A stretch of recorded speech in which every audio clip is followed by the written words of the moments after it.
60,000 की इस भीड़ में खुद को बनाए रखिएगा। प्रैक्टिस सेट में भले ही आपके नंबर ना ज़्यादा बढ़ रहे हों, लेकिन पढ़ाई को जारी रखिएगा। कौन कहता है चलनी में पानी रुक नहीं सकता, लेकिन बर्फ़ बनने तक बस हौसला बनाए रखिएगा। जी हाँ साथियों,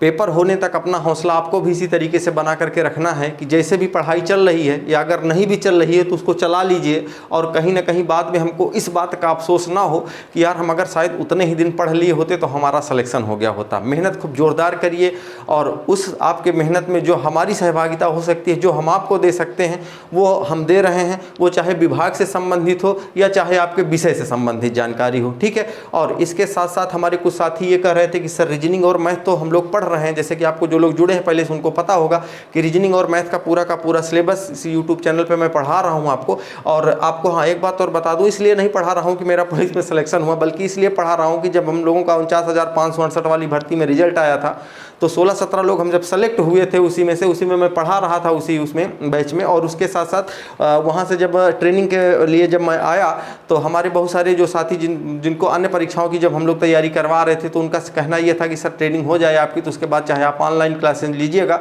और उसी को कहीं ना कहीं हमने शुरू किया और मैं देख रहा हूँ कि काफ़ी लोगों का सपोर्ट भी मिल रहा है, प्यार भी मिल रहा है। तो अब देखिएगा हम लोग, देखिए जैसे आपको हिंदी के लिए मेरी जो जानकारी थी, मुझे जहाँ तक लगा कि हाँ जो पढ़ना चाहिए और उसके वो मैंने आपको बताया। अब बात कर लेते हैं जीएस की। और जीएस में देखिएगा आपको सबसे बड़ी महत्वपूर्ण ये है कि आपको पढ़ने से ज़्यादा ये पता होना चाहिए कि इसको छोड़ना क्या क्या है इसमें, क्योंकि आप इसको पूरा नहीं पढ़ सकते हैं और उस इतने कम समय में तो और मुश्किल है। और आप कहीं उन चीज़ों के ऊपर चले गए पढ़ने के लिए, जैसे अर्थव्यवस्था जैसे सब्जेक्ट हो गए, इसको पढ़ने के लिए चले गए तो आप समझ लीजिए पूरा का पूरा मेटिया मेट कर देंगे, आप कुछ नहीं आप लगा पाएंगे। कहाँ कहाँ ऐसी चीज़ें हैं जो आपने कभी जिनका नाम सुन रखा है, जिनको पढ़ रखा है, जहाँ से आप नंबर हासिल कर सकते हैं। उनमें से अगर मैं सबसे बड़ी बात करूँ, आपके सबसे सामान्य तरीके से बात करूँ तो सब लोगों ने, चाहे वो पढ़े हों, चाहे कभी जीएस पहली बार पढ़ रहे हो, चाहे आखिरी बार पढ़ रहे हो। आखिरी बार का मतलब ये है नौकरी मिल जाएगी इसके बाद पढ़ने की क्या जरूरत है। नहीं सोचो आखिरी बार सर जी कुछ और है, कुछ बोलते रहते हैं। देखो भैया हम तो चाह रहे हैं नौकरी मिल जाए आपको ना,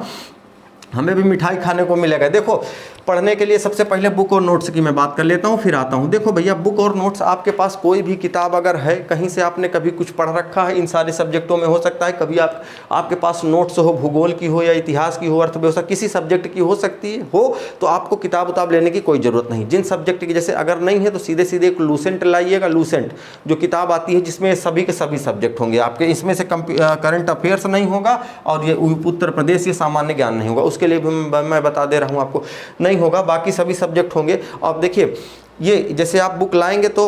उस बुक में जब आप उसको पढ़ेंगे तो बुक जैसे इतिहास आप खोलेंगे तो आपको ये चीज़ कैसे पता चलेगा क्या इंपॉर्टेंट है क्या इंपॉर्टेंट नहीं है। आप उसको जब पढ़ लेंगे 7, 8, 10, 15, 20 पेज आप पढ़ लेंगे तो पढ़ने के बाद क्या होता है कि आप वहीं पर जब आप बुक लाने जाइएगा तो उसी समय एक बुक और ले लीजिएगा कि उनसे कह दीजिएगा भैया जो प्रीवियस ईयर जो पेपर हुए हैं जिनमें जो भी क्वेश्चन आए हैं वो एक किताब दे दीजिए। तो वो आपको क्या करेंगे, चाहे वो यूथ कंपटीशन की घटना चक्र की आएगी तो उसमें जब आप उसको इतिहास खोलेंगे तो उसमें मतलब लूसेंट से आप जो पढ़ेंगे उसको पढ़ेंगे, उसमें से पूरे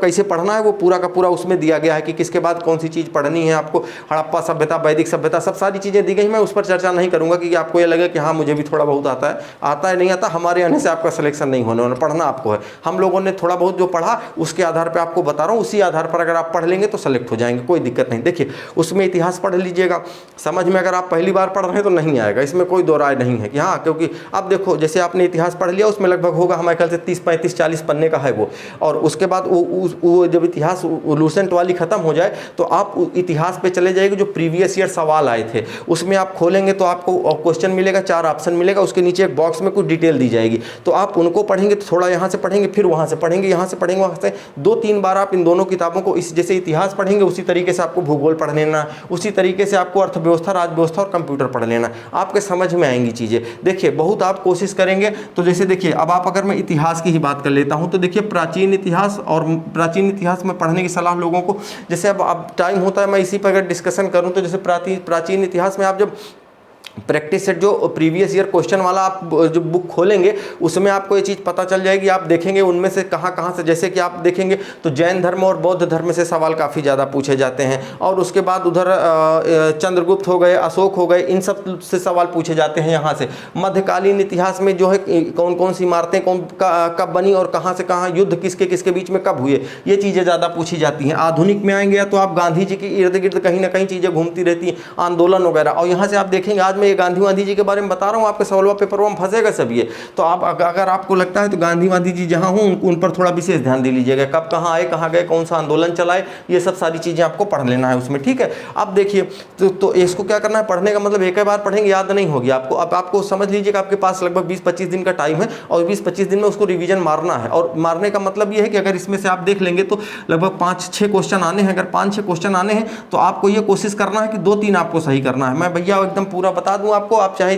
इसको पूरा का पूरा, आप जैसे ये 37 क्वेश्चन आपके यहाँ आने हैं तो आप 37 चाहे 4 साल से तैयारी कर लीजिए, 35 क्वेश्चन 34 आप नहीं सही कर पाएंगे, ठीक है। और औसतन आप ये मान करके चलिए कि 2-3 यहाँ से उठा लीजिए, 1-2 क्वेश्चन यहाँ से उठा लीजिए। इस तरीके से लगभग अगर आप देखें तो अगर 20-22 के आसपास आप पहुँच रहे हैं तो बहुत है, और इससे ज़्यादा कम समय में इतनी अच्छी तैयारी आप नहीं कर पाएंगे। इसके लिए और आप ये सोच, कोई कह दे आपको कि 30 प्रश्न लेकर के आइए तो कह दीजिए तुम ऐसा करो, तुम बैठो, हम तुमको बता रहे हैं कि इसको जो पढ़े हो वो तो ठीक है, जो नहीं पढ़े हो वैसा कोई एक सब्जेक्ट दे देता हूँ, उसमें जरा तुम इतने नंबर ला करके दिखाओ 1.5 महीने में, ठीक है ना। क्योंकि हमें पता, हम तो पढ़ चुके हैं, हम तो आपसे कुछ भी कह देंगे हाँ ये पढ़ लो। अभी जैसे आप हमको अंग्रेजी कम आती है, अब अंग्रेजी कोई दे दो, कह दो ये सर है, इसको पूरा आप इतना पढ़ करके इसमें से 37 में से 35 नंबर लाइए आप, तो हमारे बस की तो नहीं, क्योंकि हमको हमारे लिए तो सब नया है। हाँ, बाकी जो सब्जेक्ट जो पढ़ चुका होता है उसको आसान लगता है, लेकिन मुझे समझ आता है यार कि बहुत सारे लड़के हैं, जब हम 18 साल के थे पढ़ने गए थे तो हमें तो यही नहीं समझ आता कि इतनी भी चीज़ें होती हैं, ठीक। आप समझिए आराम से। देखिए इसके बाद बात करते हैं, जैसे भूगोल हो गया, तो भूगोल में कुछ चीज़ें आप जैसे ये ग्रह और से संबंधित आप देखेंगे, कौन सा बौना ग्रह है, कौन सा मतलब आपके पृथ्वी के नज़दीक है, कौन से रंग, कौन से ग्रह का कलर क्या है, कौन पृथ्वी से ज़्यादा दूर है, नज़दीक है, ताम हम आप पढ़ेंगे तो उसमें से जैसे कुछ चीज़ें हैं आपको याद करने वाली, वो याद कर लीजिए। जैसे भारत में भूगोल में कौन सी नदी कहाँ बहती है, कौन सा अभ्यारण्य कहाँ है, ये सब चीज़ें आपको पढ़ना पड़ेगा। उसमें आप उसको चाहे ट्रिक से याद करिए, तरीके से याद करिए, कैसे भी चीज़ें जो याद करने वाली वो रिवीजन आप करेंगे लगातार तो चीज़ें आपको समझ आने लगेंगी। कौन सी चीज़ का उत्पादन कहाँ पे होता है, भारत के किस राज्य में कौन सी चीज का उत्पादन ज्यादा होता है, इन सब तमाम तरीके के सवाल, राज्य, राजधानियां, देश, वो सब आपको उसमें मिलेगा इसमें, ठीक है। तो इसको आप पढ़िए, थोड़ा सा पढ़ेंगे तो चीजें रिवीजन होंगी आपकी।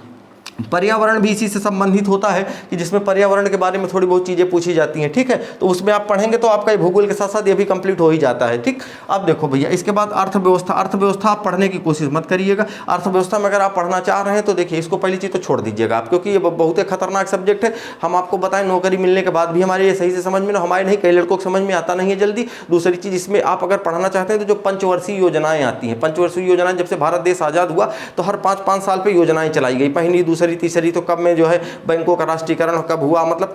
कब कौन सी योजनाएं लाई गई, कि ये एक टॉपिक है, उससे पढ़ लेंगे तो आपके 1-2 नंबर भले कंप्लीट हो जाए। वरना यही चीज आपकी जो अर्थव्यवस्था है वो करंट अफेयर्स में जाकर के, ये यहाँ से जो अर्थव्यवस्था का सवाल है वो करंट अफेयर्स में उठा करके पूछते हैं आपसे, ठीक है। वो आगे मैं बताता हूँ आपको। अब बात कर लेते हैं सबसे एकदम सिंपल तरीका, यार साइंस तो कक्षा 8 तक सब लोग पढ़े ही हो, है ना। न्यूटन का नाम तो सुने हो ना, कि गति के प्रथम, द्वितीय, तृतीय नियम है, कौन कौन से नियम है, कब कहाँ लगते हैं, आखिरकार इन सब चीज़ों का, इसका आविष्कार किसने किया, विटामिन की खोज किसने करी, कौन से विटामिन का क्या वैज्ञानिक नाम क्या है, ये सब सारी चीज़ें आप पढ़ेंगे। इलेक्ट्रॉन, प्रोटॉन, न्यूट्रॉन, सप्ताम, यहाँ कुछ तो नाम सुने हो ना, इसको रिवीजन मारो। और ये 4 नंबर 4-5 क्वेश्चन आपके आने हैं तो 3 क्वेश्चन तो आप बहुत आसानी से यार ला ही सकते हो उसको, क्योंकि इसमें ज़्यादा समझने की, आपको डॉक्टर नहीं बनना है, PhD नहीं करना है आपको, केवल उठा लीजिए, उसमें से देखेंगे आप खुद कि हाँ इसमें तो ये इस चीज़ का आविष्कार किसने किया,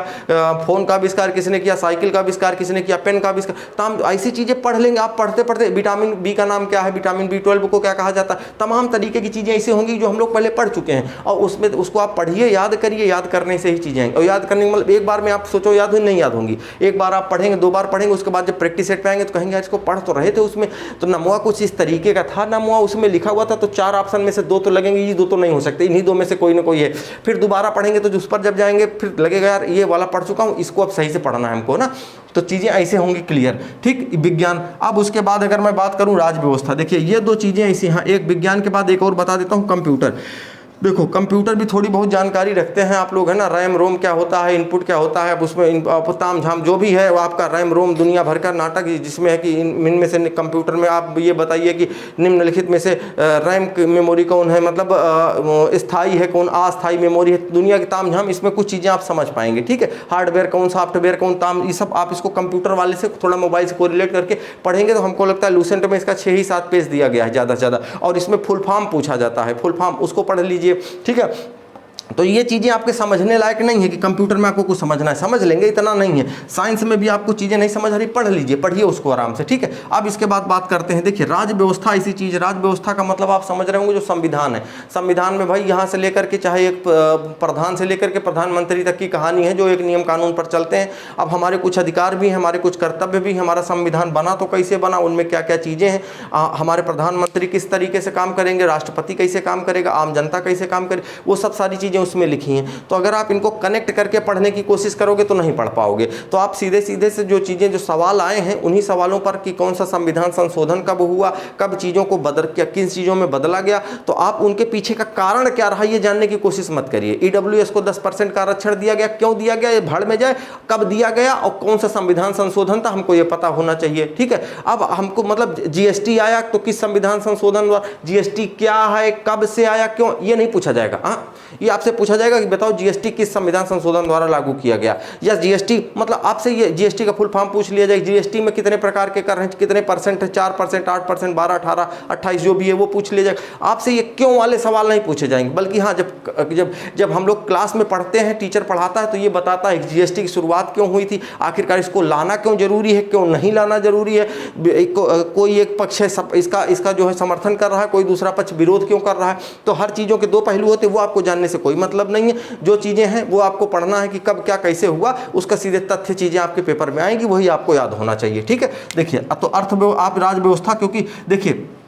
अब इसके बाद उत्तर प्रदेश सामान्य ज्ञान, देखिएगा अगर हम आपको बताएं, हम सिंपल सी बात, अभी जैसे मैं कह रहा था ना क्या पढ़ना है क्या छोड़ना है, मेरा चले तो आपको मैं कह दूं कि ये चीज़ आप पढ़ लीजिए, क्योंकि इसमें आपको बहुत तर्क नहीं लगाना है, तर्क नहीं लगाना, 6-7 नंबर आएगा आपका।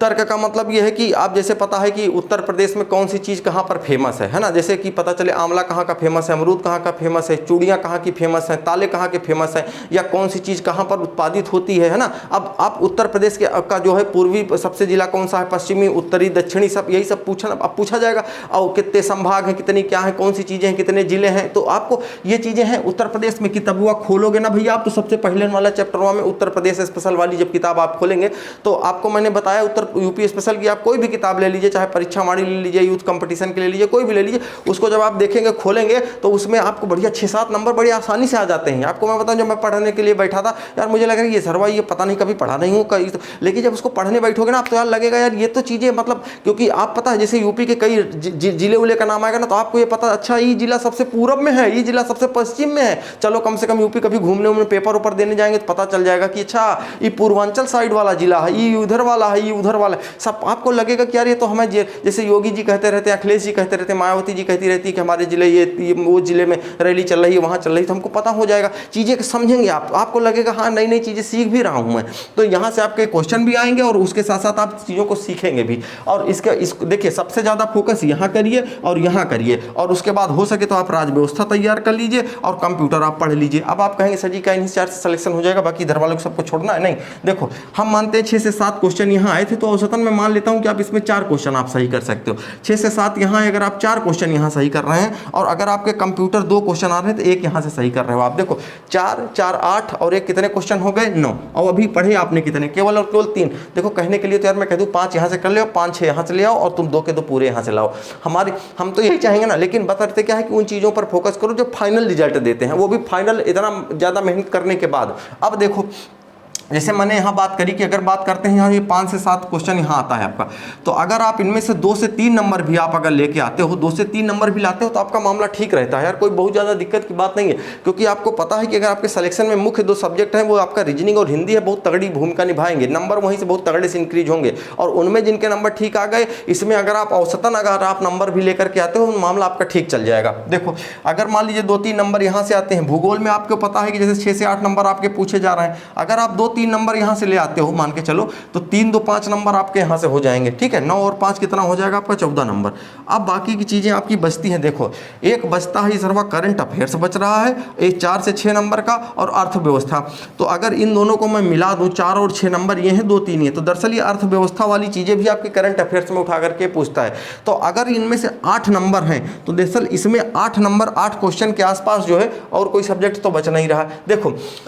8 क्वेश्चन हैं ये आपके, तो 8 क्वेश्चन में अगर आप 4 क्वेश्चन के आसपास, 5 क्वेश्चन के आसपास कैसे सही कर सकते हो, 4-5 क्वेश्चन के आसपास कैसे, देखो पता है इसमें आप क्या करिएगा कि अगर आपके पास कोई नई किताब, आप अगर कहीं करंट अफेयर्स कहीं से पढ़ रहे थे, तब तो पूरा का पूरा उसी से पढ़ते रहिएगा, इधर उधर डिस्टर्ब मत होइएगा कि वीडियो देख लें या कहीं की PDF मिल जाए या कहीं, कुछ नहीं, उसी से पढ़िए, और जो आपने PDF नोट्स वगैरह बनाए उसी से पढ़िए। अगर आपका नहीं हो पा रहा है तो कोशिश ये करिएगा, ये सिस्टम बनाइएगा कि इसमें इसका जो ये करंट अफेयर्स का है, आने वाले 4 से 8 10 दिनों में यूट्यूब पर तमाम वीडियो आ जाएंगे जो पिछले 6 महीने की टॉप 500 क्वेश्चन जिनमें होंगे। उस वीडियो को, कोई एक ही वीडियो को, एक ऐसा नहीं कि लाओ आधा घंटा इसको देखें आधा दूसरे, नहीं, एक ही वीडियो को डाउनलोड कर लीजिएगा और वो कम से कम 3-4 बार आप देख लीजिएगा।